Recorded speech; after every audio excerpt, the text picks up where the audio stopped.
Good morning, school. If you're a football fan like me, one of my favourite parts about going to a game is actually listening to the chants and the singing of the crowd. It's a visceral part of the game. And whilst I acknowledge that some football chants and songs can be disrespectful and unpleasant, they actually, many of them, highlight the heritage and traditions of their clubs, and very often can demonstrate great humour and wit. And so we're going to take a few moments today to talk about football chants. Now, possibly the most famous and most well known is Liverpool with their "You'll Never Walk Alone."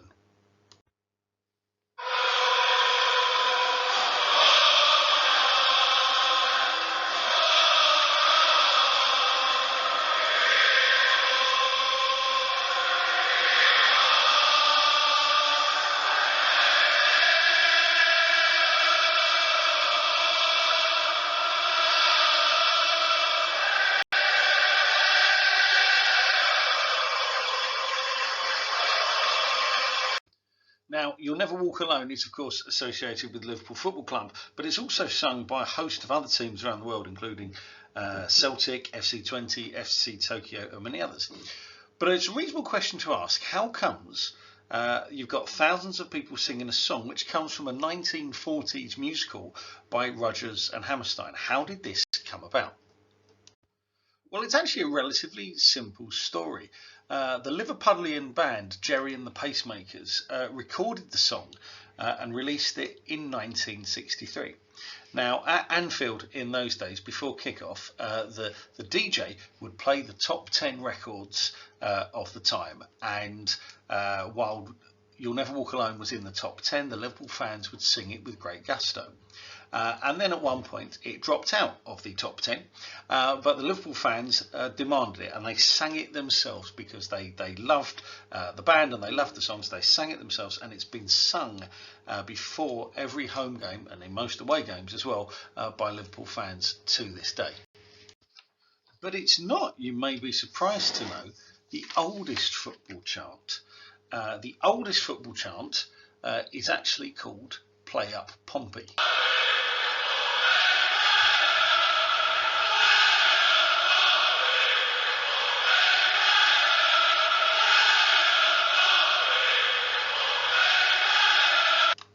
Now, this chant goes back to the 1890s, before Portsmouth Football Club was founded actually. The original club was the Royal Artillery FC, who played in Portsmouth, and their games would start at 3 o'clock on a Saturday and last for an hour, and they would finish at 4 o'clock.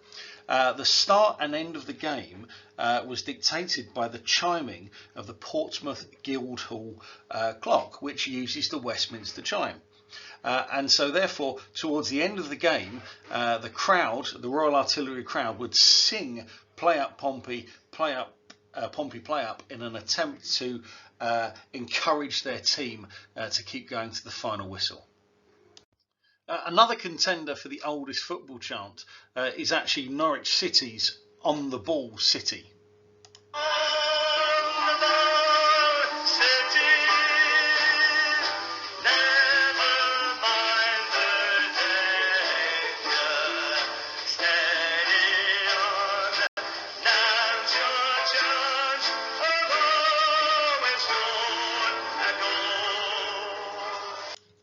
That's been sung at Carrow Road since about 1902.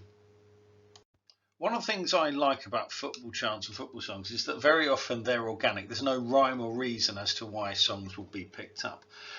Edward Elgar, possibly one of England's greatest and most famous composers, was a massive Wolverhampton Wanderers fan, and he actually wrote a song specifically for the club. The song was called "He Banged the Leather for Goal," but it never caught on. "I'm Forever Blowing Bubbles" is synonymous with West Ham.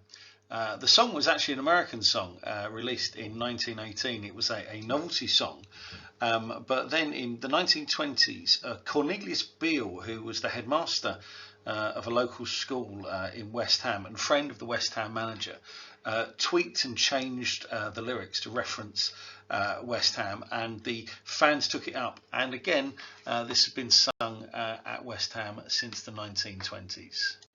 Now, most clubs will have their own signature song. Arsenal very often will sing 1-0 to the Arsenal to the tune of the Village People's Go West. This goes back to the mid-1990s.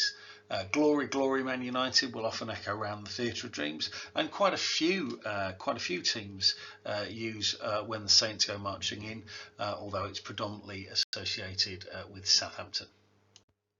I also quite enjoy the wit and humour of several football chants. When Blackpool a few years ago were promoted to the Premiership, their first game, the Tangerine fans were very, very excited to be greeted with a chorus of "Do you work at B&Q?" in homage to their bright tangerine uniforms. The FC Porto player Hulk, seen on the left here as you look at it, famously lost his temper with the referee in a match against Chelsea and was taunted by the crowd with a chorus of "He's turning green in a minute, green in a minute." Here you'll see Blackburn's Roque Santa Cruz, very often celebrated with a rendition of Santa Cruz is Coming to Town, and Jermaine Easter, who very often is reminded that he's not as good as Christmas.